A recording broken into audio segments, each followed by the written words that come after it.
everyone, and welcome into First and North. I'm Cassie Carlson, and joining me this week, we have the voice of the Lions, Dan Miller in Detroit. We have Lily Zhao from Fox Milwaukee and Ahmad Hicks from Fox Minneapolis. And let's start with some breaking Bears news. Adam Schefter reports Bears center Drew Dalman just informed the team he is retiring at 27 years old. What a huge blow to this Bears offensive line, where we finally felt like going into this season, year two in Ben Johnson's offense, that they had at least four guys solidified on that offensive line that played so well and led the third-ranked rushing offense last year. We knew they needed a left tackle, but now they're in need of a center, replacing someone who just signed a massive deal last offseason, became the second highest paid center in the league, played 100% of offensive snaps at center, and was a first-time Pro Bowler. And this is such a huge blow, if anything, to Caleb Williams, because Caleb Williams said this season that he named all of his offensive linemen after superheroes. And Drew Dalman he called Hulk. He said he was the brain trust of that offensive line. And for someone during his rookie season who had to deal with so much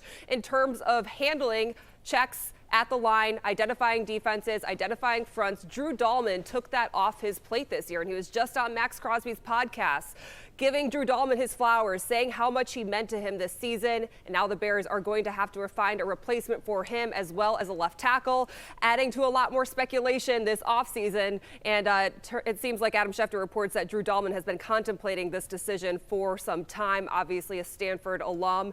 Could be a situation where he is prioritizing his health over everything else. All right, we are coming off a busy week at the Combine, which obviously lays the groundwork for a lot of trades that are going to happen this offseason. Let's start in Detroit. Dan, the Lions trading away half of their backfield duo of Sonic and Knuckles. A lot of back and forth whether or not David Montgomery wanted to be in Detroit or not, and Brad Holmes trades him to the Texans for offensive lineman Drew Scruggs, a 2026 fourth-round pick, and a 2027 seventh-round pick.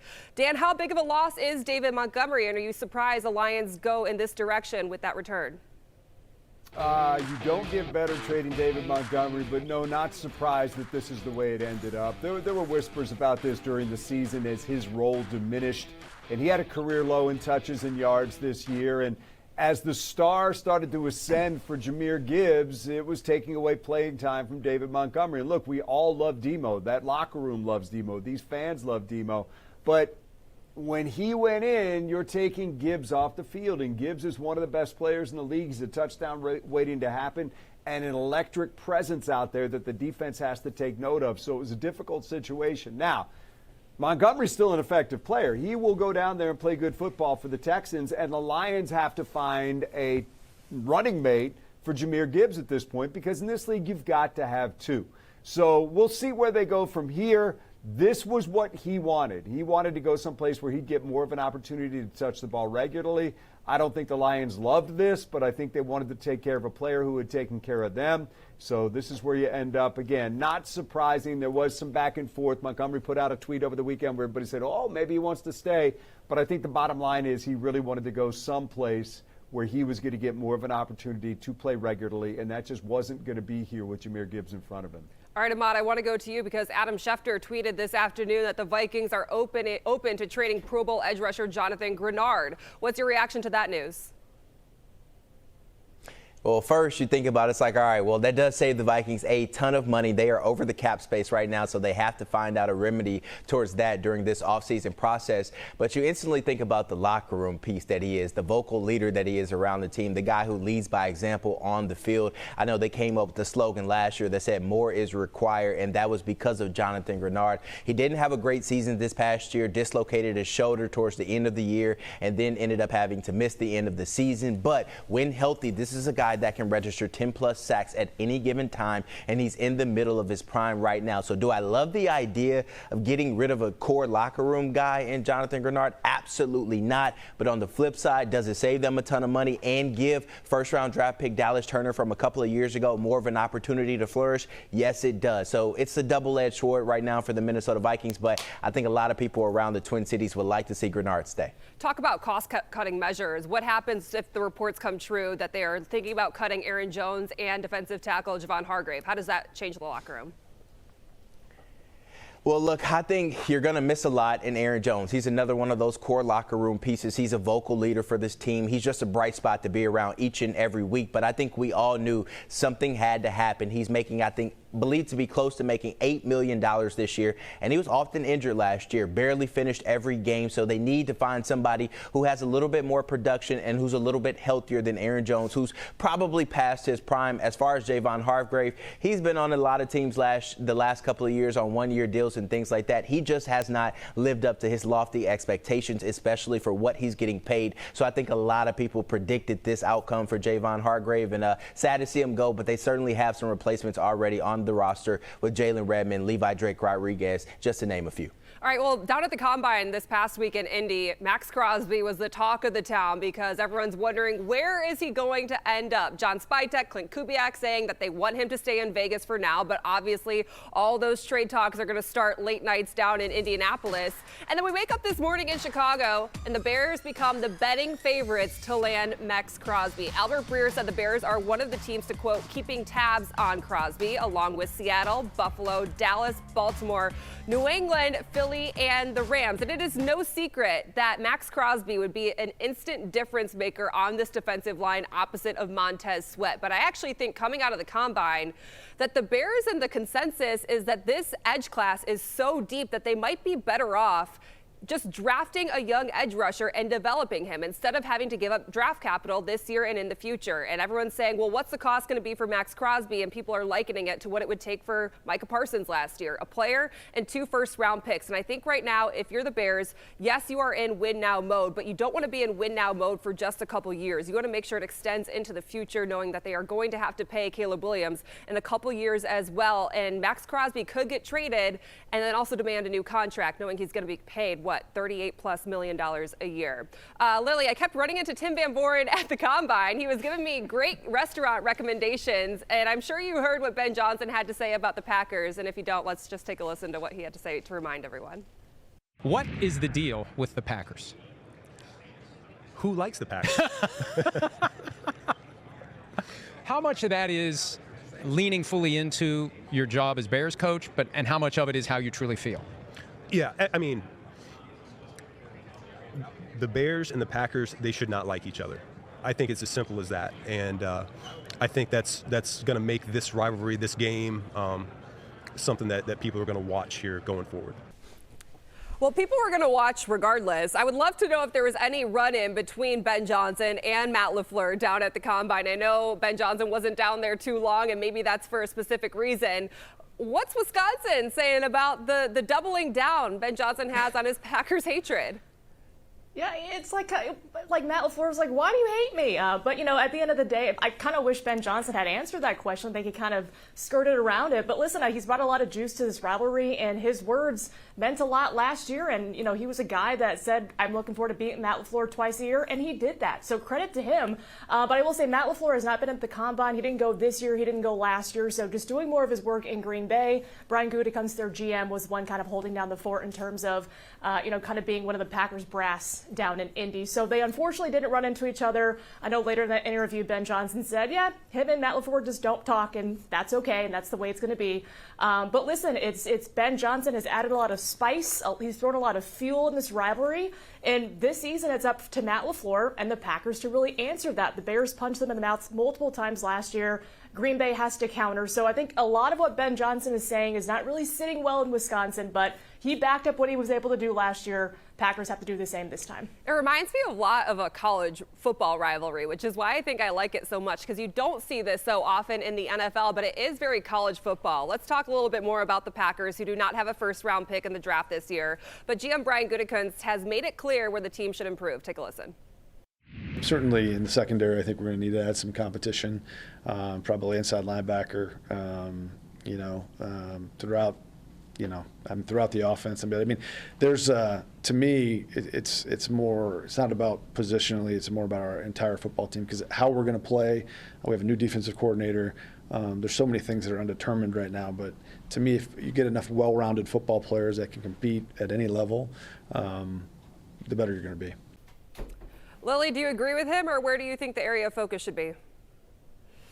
When you look at positions, I know he kind of said it's a wholesale thing with the entire team, but offensive line has to get a lot better. Defensive tackle has to get a lot better. They were really exposed once Micah Parsons and Devontae Wyatt went down. I think inside linebacker, like you mentioned, needs to get better, and the cornerback group has to get better. So you're talking about a lot of changes on defense with a new defensive coordinator with Jonathan Gannon. They have a new special teams coordinator now with Cam Acord. So there's just a lot of moving parts for Matt LaFleur this offseason, and Brian Gutekunst as well. But he talked about just the team as a whole needing more competition. That's just what he kind of says every single year. But I do agree they have the internal pieces, I think, to be a really good team next season. Again, a lot of those core guys got injured, so they weren't able to finish the year. But this is a good young team that needs to make improvements. But, Brian Gutekunst kind of noting that he believes his team can be good, but there have to be a lot of changes there, I think, in those specific position groups, I think, to make this Packers team really get over the hump.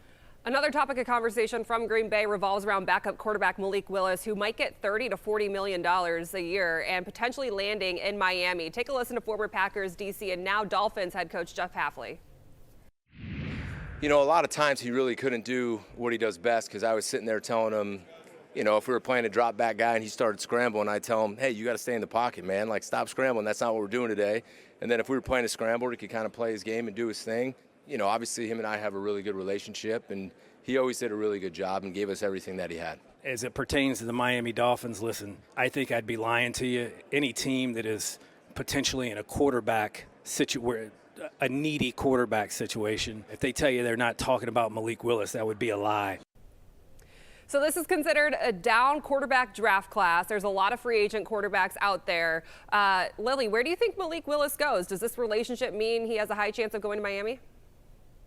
I think it does, but at the end of the day, it's how much money will he command, and can the Dolphins afford to take him? I think that's going to be a big question, is the money factor in it. But regardless, he will be a starter in the NFL next season. I believe if it is in Miami, there's going to be a lot of comfort with the general manager and, of course, with the head coach. Those guys worked with him the last 2 years. They know what he's about on the field. They know what kind of person he is and the growth he has shown coming from Tennessee and going to Green Bay and sitting behind Jordan Love, really learning and becoming a quarterback. So that change of scenery really helped him become a starter. But I think wherever he goes, he's going to, be a player that this team gets a really good guy first and then a really good quarterback after that. So curious to see if it is in Miami. Again, the Packers and Dolphins will play each other this season. So if it is, that'll be a really fun matchup to watch. All right, well, we can't talk Vikings without bringing up J.J. McCarthy every week. Kevin O'Connell stated he wants a quarterback who is accurate and makes smart decisions with the football. But many national people think the writing is on the wall for J.J. McCarthy. So what is happening right now with the Minnesota Vikings, who are $45 million over the cap, and yet reportedly they want Tua? Okay, and would have to pay. And so behind the scenes, they are going to cut Aaron Jones. They're moving off Hargrave. What's happening? Well, we start our show with that. What's happening is they know privately, yeah, the J.J. McCarthy thing, it's not working. It's kind of like when you get broken up with, where somebody starts seeing other people. Like, when they do that, it's kind of clear it's probably over. So there's that element to the J.J. McCarthy situation as well. Similar to Anthony Richardson with Daniel Jones. When they signed Daniel Jones, they were probably going to start him. They were going to have a competition in camp and maybe see if Richardson can play him out. But they sort of knew where it was going. I think this is a similar situation in Minnesota. They know where this is headed, but they'll leave a little wiggle room for JJ to maybe surprise them. All right, so Ahmad, they know where this is headed, apparently. Aaron Rodgers, Kirk Cousins, Tua Tagovailoa, Kyler Murray, all those guys named. In your mind, how does this quarterback room look next year? That's $1 million question here, Cassie. No one knows what it's going to look like. I spoke with a source, though, close to the Vikings this past weekend, and they believe that if they have a chance to go win a Super Bowl, Aaron Rodgers is the guy they should be calling. That's who they should be bringing in. It nearly happened last year. They believe that he still has enough in the tank to get this team to the Super Bowl. That's what one source told me. So there's optimism there. Colin Cowherd, he seems wrong, as he usually is when it comes to Vikings takes and things like that. Tua Tagovailoa is not their favorite as of right now. Hearing rumblings that Geno Smith and Kyler Murray are more of their favorites. And then if you have to get into the next round of available quarterbacks, then Tua would sneak in there. But right now, we don't know what it looks like. I think Mac Jones may still be on the table, but they have to see what that trade market is like for him. And we'll find out here momentarily. But when I spoke with one source this past weekend, they said quarterback is their most important position to figure out this offseason. All right, I'm so happy that anyone but Chicago, or someone but Chicago, is on quarterback watch this offseason. We need to take a time out. The NFLPA released their annual report card, and we'll tell you where our teams ranked when we return on First and North.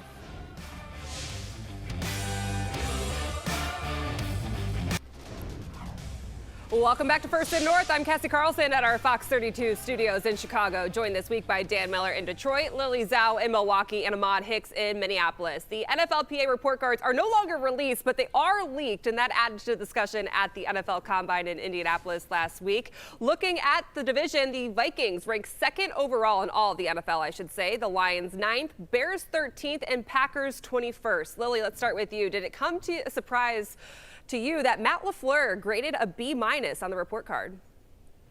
Yeah, it was. I mean, this is a full letter grade down from what he was graded last year, and it was very telling. I think, again, your players are being honest for a reason, and I think a lot was talked about this offseason of, was Matt LaFleur going to come back? Was he going to be extended? So there was a lot of talk there, but now that he is back on a multi-year contract extension, you kind of look at this and say, all right, well, what's going on here? So, I don't know if it has anything to do with the fact that, this was a team that has been unable to close games. That's kind of been a trend in the Matt LaFleur era. I don't know if anything kind of bubbled over late in the season when things just were not going their way. Again, a lot of winning does mask a lot of stuff. So I think, if Matt LaFleur sees this, it's going to be kind of a nice little, not wake-up call, but something that will really motivate him this season to, enhance that and have a team that can rally around him and have a team that can, come back and win games. That's not been their strong suit under him during his tenure in Green Bay, so that's something that must change this season.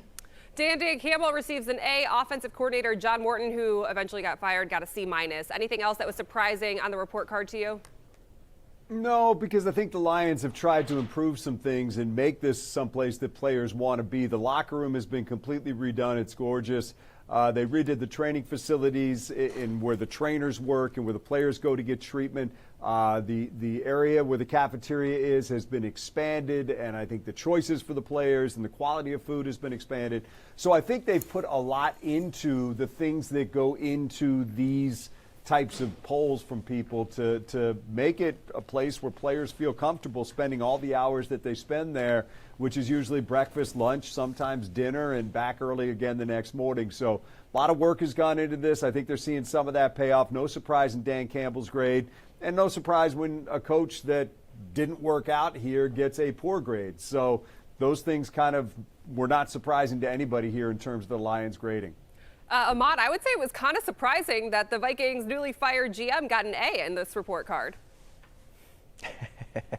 I think if you ask anybody else around the facility, they'll tell you he was always the players' first guy. He was very friendly to be around. He was genuine with the players. I think they ultimately respected that. The thing that got him canned, though, was just his decision-making as far as being a general manager. So I think as far as a people person, player report style, I think he was absolutely graded an A for a reason. I think the only thing that surprised me on this list that's not on our paper, not on that spreadsheet right there, is Brian Flores being rated a B+. I would think for sure he would be an A, given how, some of the acquisitions that they brought in last year didn't live up to their potential, and he didn't have a ton of, cornerback or secondary depth, yet this was still one of the top 5 defenses in the NFL. So a little bit surprised that Flores got a B+, but all in all, I think their report card was pretty good, as it always is. Yeah, well, it was no surprise to me that Ben Johnson received an A, but I was surprised to see that defensive coordinator Dennis Allen got a C+, and similar to what Dan was saying, usually you wouldn't be surprised to see with the coach that they let go, but Dennis Allen is remaining in Chicago. The only thing I can point to is that he dealt with a handful of injuries last season, and maybe the defense and players felt some type of way of how they were all handled. But this is someone who came in as a former head coach, took over really as the head coach of the defense, so Ben Johnson could focus on the offense, focus on the entirety of the team and game planning for Sundays, and really made it his own. And despite all the injuries, really showed up in big games when they needed to. So I was surprised to hear that he got a C+, and I would love to hear more from the players on why they felt that way. We talked about the Bears offensive line to start this show, which is always funny when you're talking about something and then another thing happens. We were also going to talk about the left tackle position in this show because the Bears offensive line coach, Dan Rochard, doesn't seem too confident in their options for a left tackle and went on a podcast to voice it. I know what the left tackle position looks like in this league. You are the standard. That's a rare player that comes along, but somebody has to play that position similar to that. And so it's a faceless, nameless guy right now. It has to become the way we play the game at left tackle, similar to what's being done at right tackle. Is that player in the building? I think there's guys that have traits, but not consistent enough, not the way we want it done consistently. Not the thing you want to hear from your offensive line coach in an offseason, coming off a season where it really was the only position where there was a rotation and Joe Thuney moved from left guard to left tackle for the divisional round of the playoffs. And now I would love to know what Dan Rochar thinks about his center, Drew Dahlman, obviously retiring. What month are we in? March? Ahead of the season, coming off a year where he played 100% of the snaps. So there's going to be 2 spots to fill on the offensive line. Now, down at the Combine, General Manager Ryan Poles was asked about left tackle and talked about some options that they do have in-house. You can bring back Karana Bagaji is there, but he hasn't really amounted into anything as a former third-round pick who's dealt with a handful of injuries. Braxton Jones you can bring back on a cheaper deal, and Theo Benedict, who got some reps and starts at left tackle last year, but ultimately was not chosen to start there for the divisional round. I think this is something where the Bears are either going to have to look into the draft in one of those later rounds. Maybe if their draft board falls the way they see it at 25, they could draft a left tackle in the first round, but this is also because Ryan Poles decided to draft from the outside in rather than the inside out during his early years in the draft. And so now he never completed the entire offensive line. And while the right half seems to be complete, he's still dealing with finding the most important position on that O-line at left tackle this offseason. Dan, I want to go back to the Lions because they released center Graham Glasgow, so they will be in the market for a center as well. And they also got news that Taylor Decker will return for his 11th season. What do these moves mean for the Lions offensive line?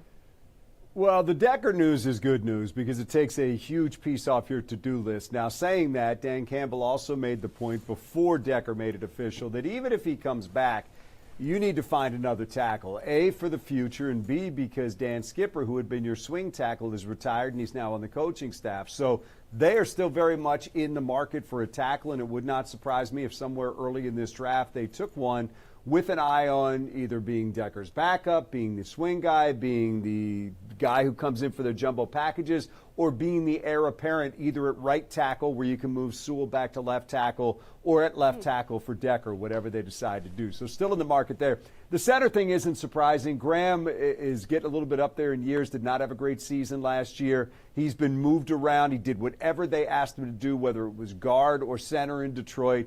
But they were looking to upgrade that center position. I believe they're going to sign a veteran at some point, guy that has played a lot of snaps in this league, to come in and take over the middle of that offensive line. You know, much as the Bears are going to find out, when you lose a center like that, you need to replace him, because when you go up against Brian Flores' defense in Minnesota, you better have a center who knows how to get everybody in position. And the Lions missed that last year when Frank Ragnow stepped away. The edge for the Bears is they have the whole offseason in front of them. And while the Lions did talk to Ragnow last year, he didn't tell them for sure until June. That became difficult. So center, going back to last offseason, has been a hole they need to fill. Glasgow did a lot of good stuff here, but I think they just feel like it was time to move on. And there's some cap savings there as well. Again, center Drew Dahlman announcing his retirement from the Bears and the NFL at just 27 years old, considered the brain trust of that offensive line. All right, we need to take our final timeout. Jets head coach Aaron Glenn making headlines for the wrong reason at the NFL Combine. We'll show you why when we come back on First and North.